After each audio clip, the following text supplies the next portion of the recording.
అధికారులు ఎప్పటికప్పుడు తనిఖీలు చేస్తున్నా కొన్ని ప్రైవేట్ ట్రావెల్స్ బస్సు ఇలాంటి ప్రమాదాలకు ఎప్పటికప్పుడు గురవుతూనే ఉన్నాయి. ఈ ఘటనలు ఇలా మరలా జరగకూడదని మనం అనుకుంటూనే ఉన్నా సరే మరలా ఇవే సంఘటనలు పునరావృతమవుతున్నాయి. రెడ్డికి ఈ అంశానికి సంబంధించి మనతో మాట్లాడడానికి ఆర్టీఏ రిటైర్ కమిషనర్ క్రాంతి గారు లైవ్ లో సిద్ధంగా ఉన్నారు. క్రాంతి గారు నమస్తే అండి. నమస్తే అమ్మా, నా పేరు గాంధీ, క్రాంతి గారు. ఓకే గాంధీ గారు, సారీ, నమస్తే అండి. నమస్తే అమ్మా. నమస్తే నమస్తే. ఈ ఘటన చెప్పండి. ఇవాళ జరిగిన ప్రమాదం చాలా బాధాకరమైనటువంటి విషయం. అవును. ఇందులో నేను ప్రత్యేకంగా అబ్జర్వ్ చేసేది ఏమిటంటే ఈ చలానాలు 2024 నుంచి పెండింగ్ ఉన్న చలానాలు ఇవన్నీ తర్వాత ఇష్యూస్. ముందు ప్రమాదం జరిగితే బాధితులు ఎలా తప్పించుకోవాలనేటటువంటి విషయంలో యాజమాన్యాలు అధికారులు నిర్లక్ష్యం వహిస్తున్నారు అనేది నా బాధ. ఇప్పుడు ఇందాక మీరు చెబుతున్నారు బస్సులో ఈ గ్లాసులు బద్దలు కొట్టుకుని వస్తున్నారు. ఇవన్నీ సుత్తులు ఉంటే కదా వచ్చేది. అవును. మోటారు వాహనాల చట్టంలో 125 నంబర్ రూల్ ప్రకారం ప్యాసింజర్ బస్సు కనుక తయారు చేసేటప్పుడు ఈ రకమైనటువంటి చర్యలు తీసుకోవాలని ప్రత్యేకంగా నిర్దేశించి ఉందమ్మా. అంటే ఎమర్జెన్సీ ఎగ్జిట్ ప్రాపర్గా ఉండాలి, డ్రైవర్ దగ్గర ప్యాసింజర్లకి అలారం బటన్ ఉండాలి, డోరు ఆటోమేటిక్గా లాక్ అయిపోకుండా డోర్ వెంటనే ఈ అగ్ని ప్రమాదం జరిగినప్పుడు ఓపెన్ అవ్వాలి. అలాగే ఈ గ్లాసులు ఉన్నాయి కదా స్లీపర్ బస్సులకి, ఆ గ్లాసులు బద్దలు కొట్టడానికి ప్రతి చోట సుత్తులు ఉండాలి. ఇవన్నీ కూడాను నిబంధనలో ఉన్నాయి. కానీ నిబంధనలో ఉన్నదాన్ని ఎవరూ పాటించడం లేదు. రెండు, ఈ మన వాడే మెటీరియల్, బస్సులో వాడే మెటీరియల్ నిబంధనల ప్రకారం fire resistant, fire retardant materials వాడాలి. అంటే త్వరగా నిప్పు అంటుకోకుండా ఉండేటట్టు, నిప్పుని అది ఎక్కువ కాకుండా చేయగలిగేటటువంటి మెటీరియల్ వాడాలి. వీళ్ళు మామూలుగా రెగ్జిన్ బర్తులు, రెగ్జిన్ కాటన్ మన ఫోమ్ పరుపులు వేసుకుని ప్రజలకు ఈ ప్రమాదం జరిగినప్పుడు తప్పించుకునే అవకాశాన్ని తగ్గిస్తున్నాయి. ఇంక ముఖ్యమైన విషయం కూడాను, ఇప్పుడు మనం విమానంలో ప్రయాణం చేస్తున్నాం అనుకోండి, ప్రయాణం చేసేటప్పుడు ఆ ఎయిర్ హోస్టెస్లు ప్రయాణికులకి అందరికీ హెచ్చరికలు చేస్తారు. మీరు సీట్ బెల్ట్ పెట్టుకోవాలి, మాస్క్ ఏదైనా జరిగినప్పుడు మాస్క్ వేసుకోవాలి, మాస్క్ పైనుంచి కిందకు వస్తుంది, లైట్లు వెలుగుతీయి, లైట్ల ప్రకారం వెళ్ళాలి, ఎమర్జెన్సీ డోర్లు ఓపెన్ చేసుకోవాలి. ఇవన్నీ కూడాను ఒక రొటీన్ లాగా చెప్తారు, మనకు తెలిసినప్పటికీ కూడాను చెప్తూ ఉంటారు. అలాంటి విధానం అవేర్నెస్ కార్యక్రమాలు ఈ బస్సుల్లో, ముఖ్యంగా ఈ రాత్రిపూట ప్రయాణాలు చేసే బస్సుల్లో ఏర్పాటు చేయాలి. రెండు, బస్సుల్ని ఇతర రాష్ట్రాల్లో రిజిస్ట్రేషన్ చేస్తున్నారు. బండికి ఫిట్నెస్లు అవన్నీ కూడా అక్కడే ఉంటున్నాయి, అక్కడే చేస్తారు. సో ఈ నిబంధనల ప్రమాణాల ప్రకారం ఆ బస్సులు తయారైనయా లేదా, బస్సుల నిర్మాణం జరిగిందా లేదా అనేది ఇక్కడ వాళ్ళకి అవగాహన ఉండదు. ఫిట్నెస్ సర్టిఫికేట్ ఉంది కదా, వెళ్ళిపో అంటారంతే. ఇంకోటి, ఈ బస్సు యాజమాన్యాలు బస్సుల్లో షోకు పెంచడానికి, ప్రయాణికులకు ప్రైవసీ కల్పించాలనే నెపంతో కర్టెన్లు వేయటం, ఏమండి మన స్లీపర్ బెర్తుల దగ్గర అడ్డాలు వేయటం, ఈ జరగటం వల్ల ఏదన్నా ఇలాంటి అగ్ని ప్రమాదం జరిగితే తొందరగా మంటలు వ్యాపించే ప్రమాదం ఉండే అవకాశం ఉంటుంది. అలాగే పై బెర్తుల్లో పడుకున్న వాళ్ళు ఎమర్జెన్సీగా దిగాలి అంటే సరి అయినటువంటి స్టెప్స్ ఉండవు. ఏదో రొటీన్గా 2 చెవులను నిలువు చెవులు అడ్డ చెవులు పెట్టేసి దిగాలంటారు. ప్రమాదం జరుగుతున్నప్పుడు బయటపడాలంటే దానికి తగినటువంటి విధానాలు ఉండాలి. ఇవన్నీ కూడాను చట్టంలో కొంతవరకు ఉన్నప్పటికీను యాజమాన్యాలు, ఎన్ఫోర్స్మెంట్ ఏజెన్సీలు చూసుకోవాలి. ఇంకోటి కూడా ఉందమ్మా, ఎలాగైతే విమానం కనుక బయలుదేరాలి అంటే ఇంజనీర్సు, సంబంధిత అధికారులు ప్రతి ఒక్కడు ప్రతిదీ చెక్ చేసి సక్రమంగా ఉంది అంటేనే ఆ విమానం బయలుదేరుతుంది. ఏదైనా పేపర్ మిస్ అయినా కూడాను pilot refuses to start the flight. అదేవిధంగా ఈ బస్సు కూడాను బయలుదేరబోయే ముందు ఒక చెక్ లిస్ట్ తయారు చేసుకుని, ఇదిగో ఫైర్ ఎక్స్టింగ్విషర్స్ పనిచేస్తున్నాయా లేవా, సరిపోయిన ఉన్నాయా లేవా, ప్రతి విండో గ్లాస్ దగ్గర ఈ హ్యామర్ ఉందా లేదా, అది సక్రమంగా ఉందా లేదా, అలాగే ఈ అనవసరమైనటువంటి మెటీరియల్ ఏమైనా ఉందా, అంటే ఫైర్ వ్యాప్తి చెందేటటువంటి మెటీరియల్స్ ఎలాంటి అంటే కర్టన్లు లేదా స్లైడింగు ఉన్నాయా, ఇలాంటివి లేకుండా ఉన్నాయా, బస్సులో సరిపోయినన్ని ఫైర్ ఎక్స్టింగ్విషర్స్ ఉన్నాయా లేవా, ఇవన్నీ చూడగలిగేటటువంటి చెక్ లిస్ట్ ఉండి ఆ చెక్ లిస్ట్ మీద సంబంధిత పోలీస్ అధికారి దగ్గర అప్రూవల్ తీసుకున్న తర్వాతనే ఇలాంటి బస్సులను బయలుదేరదీయాలి.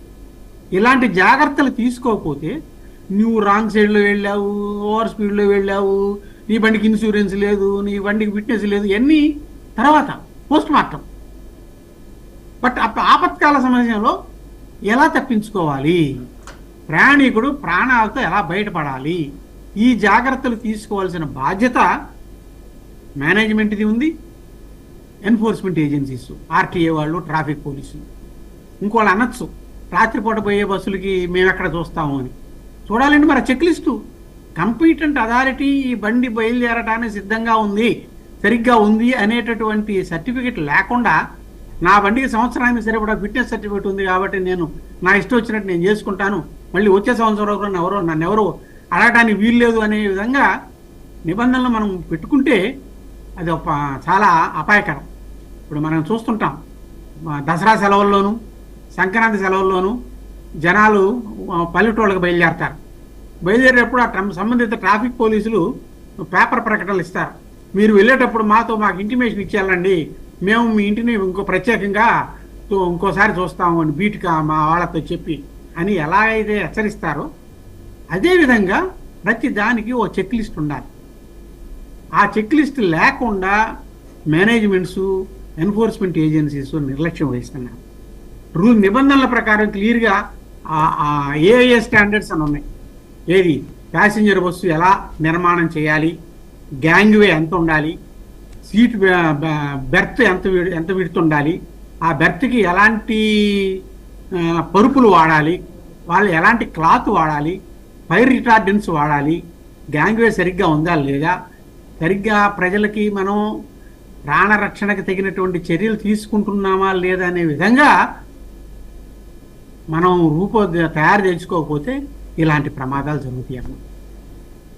అయితే గాంధీ గారు 10:30 దాకా అమాయకంగా బస్సులు ఎక్కుతున్న వాళ్ళు రాత్రి 3:30కి ప్రాణాలు కూలిపోతున్నారు.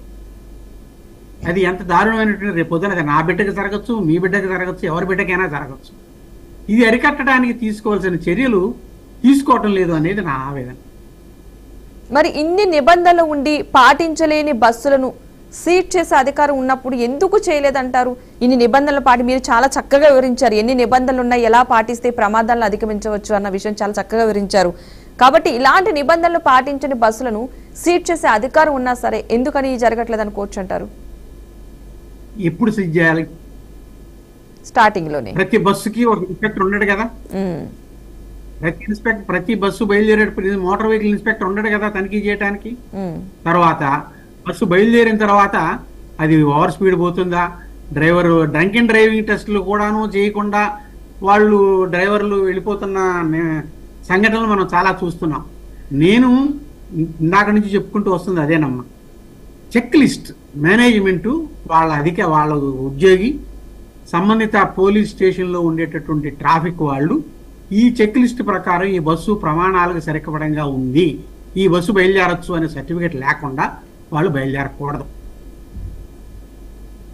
ఈ తర్వాత పోస్ట్ మార్టం చేసుకోవచ్చు. వాడి పొల్యూషన్ సర్టిఫికేట్ ఉందా లేదా, వాడికి ఇన్సూరెన్స్ ఉందా లేదా, బండికి ఫిట్నెస్ ఉందా లేదా, ఇవన్నీ తర్వాత సంగతులు. ముందు ప్రమాదం జరిగితే ఎలా కాపాడుకోవాలనేటటువంటి అవగాహన ప్రయాణికులు కలిగించే విధానం మనం అర్జెంటుగా చేపట్టకపోతే ఇలాంటి ప్రమాదాలు జరుగుతాయి. బస్సు సీజ్ చేయొచ్చు కదా అంటే సీజ్ చేస్తారు వాళ్ళ దృష్టికి వచ్చినప్పుడు. ఎప్పుడు దృష్టికి వస్తుంది? ఈ బండి అక్కడ రిజిస్ట్రేషన్ అయితే, ఈ బండి ఏమో ఏ అరుణాచల్ ప్రదేశ్లోనో, డయ్యూ డామంలోనో, పాండిచ్చేరిలోనో, నాగాలాండ్లోనూ రిజిస్ట్రేషన్ అవుతుంది. బళ్ళు అక్కడ పోవు, వాళ్ళకి ఏముందో తెలియదు. నా బండికి ఫిట్నెస్ సర్టిఫికేట్ ఉందని చెప్పి రూల్ ప్రకారం మాట్లాడతారు. అది ధర్మమేనా? ప్రజల ప్రాణాలకి బాధ్యత వహించే విధానమేనా అది అనేది నా ప్రశ్న. దీనికి జవిలిగా అందరినీ మనం నిందించకపోయినప్పటికీను ఒక బాధ్యతగా ఇది కార్పొరేట్ రెస్పాన్సిబిలిటీ లాగా మేనేజ్మెంట్ రెస్పాన్సిబిలిటీ ఉండాలి కదా ప్యాసింజర్ల రక్షణ పట్ల. నేను టికెట్ కొనుక్కుని టికెట్ అమ్ముకున్నాను, నీకు సీట్ ఇచ్చాను, నువ్వు బస్సులో వెళ్ళిపో అంటే కుదరదు కదా. ఆ ప్రయాణించేటువంటి ప్రయాణికుడికి ప్రాణరక్షణకి సరైనటువంటి సదుపాయాలు బస్సులో ఉన్నాయా లేవా అని చెక్ చేసుకోవాల్సిన బాధ్యత మేనేజ్మెంట్కి ఉంది. వాళ్ళలో సరిగ్గా ఉన్నారా లేరా అని పర్యవేక్షించే బాధ్యత ట్రాఫిక్ పోలీసు వారికి, రవాణా శాఖ వారికి కూడా ఉంది. ఈ ముగ్గురి యొక్క వైఫల్యం వల్ల ఇలాంటి దుర్ఘటనలు జరుగుతున్నాయి అన్నది నా అభిప్రాయం. ఓకే, ఇప్పుడు ఈ ప్రమాదాన్ని చూసారు కదా, విన్నారు మీరు ఎలా జరిగింది అన్నది. సో ఇక్కడ ఎలాంటి తప్పిదాలు జరిగి ఉంటాయని మీరు అంచనా వేస్తున్నారు, అసలు అనుకుంటున్నారు? ఇప్పుడు జరిగింది ఒక డ్రైవర్ నిర్లక్ష్యం కావచ్చు, ఒక బైక్ వచ్చి ఢీకొట్టడం కావచ్చు, ఇద్దరు డ్రైవర్ నిర్లక్ష్యం కావచ్చు. అసలు ఏం జరిగి ఉంటుంది ఈ తప్పిదానికి? ఎంతవరకు ఒకవేళ ఇలాంటి బేసిక్ పాయింట్, ఓకే, బండి ఎక్కువ స్పీడ్ వెళ్ళాలి, డ్రైవర్ అలర్ట్ గా ఉండకుండా ఉండాలి. ఏదన్నా టూ వీలర్ ఆ రాత్రిలో ఎందుకు రావాలి అనేది ఆ టూ వీలర్ వాడికి ఉండాలి. వాడి హెల్మెట్ ఉందో లేదో తెలియదు, వాడు రోడ్డు క్రాస్ చేస్తున్నాడా, రోడ్డుకి జాయిన్ అవుతున్నాడో తెలియదు. తీసుకోవాల్సిన జాగ్రత్తలు ఆ డ్రైవర్ తీసుకోవాలి. ఎవరు? Scooter driver. వాడు ఆ స్కూటర్ డ్రైవర్ జాగ్రత్తలు తీసుకోకపోయినా కానీ జాగ్రత్తగా బస్సు నడవాల్సిన బాధ్యత బస్సు డ్రైవర్కి ఉండే మాట వాస్తవం. వాడు అలర్ట్గా ఉండాలి. మరి ఈ అజాగ్రత్త వల్ల 20 మంది ప్రాణాలు పోయినాయి ఈ రోజున, అమాయకులైన ప్రాణాలు. సో అన్ని జమిలిగా జరుగుతున్నటువంటి వీటిల్లో ఎవరి జాగ్రత్త వాళ్ళు బాధ్యత వహించినప్పుడు మాత్రమే ఈ ప్రమాదాలను మనం నివారించగలుగుతాం. ప్రమాదం జరిగినా కూడా భారీ నష్టాన్ని, ప్రాణ నష్టాన్ని నివారించగలుగుతాం. ప్రాణం పోతే రాలేదు కదా, చలాన్ అయితే కడతాడు, మా అయితే 1000 బదులు 5000 కడతాడు. అది కాదు కదా, పోయిన ప్రాణం తిరిగి రాదు కదా. ఆ ప్రాణాలు పోకుండా తీసుకోవాల్సిన చర్యలు మనం తీసుకోవాల్సిన బాధ్యత ప్రభుత్వానికి, మేనేజ్మెంట్కి, ప్రయాణికులకు కూడా ఉండాలి. ప్రయాణికులు కూడాను సరిగ్గా బస్సు ఉందా లేదా, గ్యాంగ్ వే సరిగ్గా ఉందా లేదా, నడిచేదారి సరిగ్గా ఉందా లేదా అని చూసుకోవాల్సిన బాధ్యత కూడా ఉన్నప్పటికీను అలాంటి సౌకర్యాలు కలగజేయాల్సిన బాధ్యత మేనేజ్మెంట్కి ఉంది, బస్సు యాజమాన్యానికి ఉంది. అది సరిగ్గా వాళ్ళు చేస్తున్నారా లేదా అని సూపర్వైజ్ చేయాల్సిన బాధ్యత ట్రాఫిక్ పోలీసు వారికి ఉంది, ఆర్టీఏ వారికి ఉంది.